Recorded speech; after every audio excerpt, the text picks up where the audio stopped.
গত 17/10/2021 বিহারের কিষানগঞ্জ থানাধীন শ্রীমতী বেবি দেবী একটা কমপ্লেন বিশালগড় থানাতে করে যে ওনার স্বামীকে 29/10 29 তারিখ কাজ দেওয়ার কথা দিয়ে বিশালগড় এলাকাধীন একটা জায়গাতে আনে এবং সেখান থেকে কিছু দুষ্কৃতিকারীরা তাকে কিডন্যাপ করে নিয়ে যায় এবং গুপ্ত একটা জায়গাতে তাকে ডিটেইন করে রাখে। সেটার ভিত্তিতে আমরা নির্দিষ্ট একটি ধারায় কিডন্যাপিংয়ের মামলা নিই এবং আজকে সকালবেলায় আমাদের বিভিন্ন কায়দা অবলম্বন করে ওই যে কিডন্যাপড ব্যক্তিটা ছিল যার নাম করণ শাহ, ওকে আমরা সোনামুড়া থানাধীন কমলনগরের কাছাকাছি একটা জায়গা থেকে উদ্ধার করি এবং পাশাপাশি এই কেসে একজন অ্যাকিউজড পারসন যার নাম ধর্মেন্দ্র দেববর্মা, ওকে আমরা অ্যারেস্ট করি। স্যার, ও কি অবস্থায় ছিল সেখানে?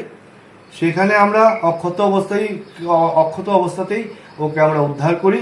আমরা প্রথমে ওকে ডিটেইন করতে সক্ষম হই, তারপর মেইন যে অ্যাকিউজড ধর্মেন্দ্র দেববর্মা ওকে ডিটেইন করতে সক্ষম হই, তারপর ওর কনফেশনাল স্টেটমেন্টের উপরে ভিত্তি করে আমরা ওই কিডন্যাপ ব্যক্তিটাকে আমরা উদ্ধার করি। এই মামলায় স্যার বিশালগড়ের কারো কোনো লোক যুক্ত আছে কিনা? তদন্ত সাপেক্ষে এই সময় আমি কিছু বলতে পারি না। কিছু নামধাম এফআইআরে আছে, কিন্তু তদন্তের স্বার্থে এই সময় আমি আর কিছু বলতে পারছি না। এই মামলায় স্যার আজকে কতজনকে আটক করছেন? আজকে একজনই প্রিন্সিপাল অ্যাকিউজড, একজনকেই আমরা আটক করেছি, আরেকজনকে আমরা ডিটেইন করেছি, কিন্তু সে এই কেসে কতটুকু যুক্ত সেটা তদন্ত সাপেক্ষ।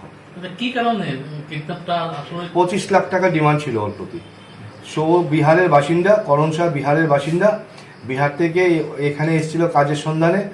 তারপর ওকে ডিটেইন করার পর যে অ্যাকিউজড পার্সনরা 25 লক্ষ টাকা ডিমান্ড করেছে, কিন্তু আমরা আমরা কোনো টাকা পয়সা পেমেন্ট ছাড়াই আমরা ওকে অক্ষত অবস্থায় উদ্ধার করতে সক্ষম হয়েছি। স্যার, এই না, টেরোরিজমের কোনো ব্যাপার স্যাপার নেই। এটা এই কেসের সাথে কোনো গাঁজা বা অন্য কোনো বিষয় সংযুক্ত রয়েছে কিনা এই ব্যাপারটা আমি পরিষ্কার না এখন পর্যন্ত, একটু সময় সাপেক্ষ। তবে একটা বিশাল অঙ্কের লেনদেন এটার সঙ্গে যুক্ত, তো এটা এখন পর্যন্ত পরিষ্কার না যে গাঁজা সংক্রান্ত ব্যাপারটা হয়েছে কিনা।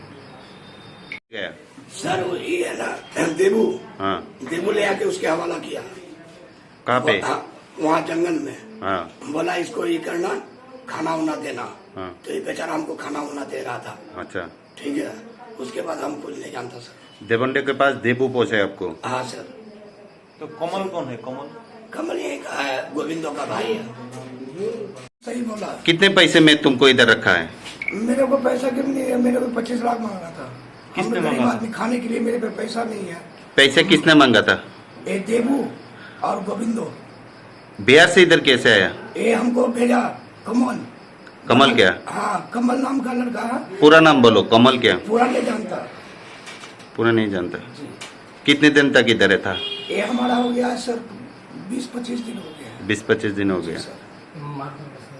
कितने मारा क्या? हाँ सर, बहुत मारा था। कौन कौन मारा? कमल मारा, हाँ। गोविंदो मारा, अच्छा उसके बाद देबू मारा। अच्छा। ये लोग मिलके मारा, 3-4 लड़का, और कुमार था साथ में। आपको कैसे लाया गया यहाँ पे? हमको वहाँ बोला कि मेरा बाप के पास है ना मछली का ये है, वहाँ पे जाओ, वहाँ अच्छे पैसा है, यहाँ से अच्छा है, यहाँ 60 रुपया 70 रुपया किलो बेचते हो, क्या कमाओगे, वहाँ चले जाओ, वहाँ कमाना। यहाँ हम 5-6 दिन उसके घर में रहा। आपको गाड़ी में लाया गया या ट्रेन में? ट्रेन में आया था। साथ में कौन आया था? साथ में कोई नहीं था सर, हम अकेले आया था। इधर अकेले आया था? हाँ सर।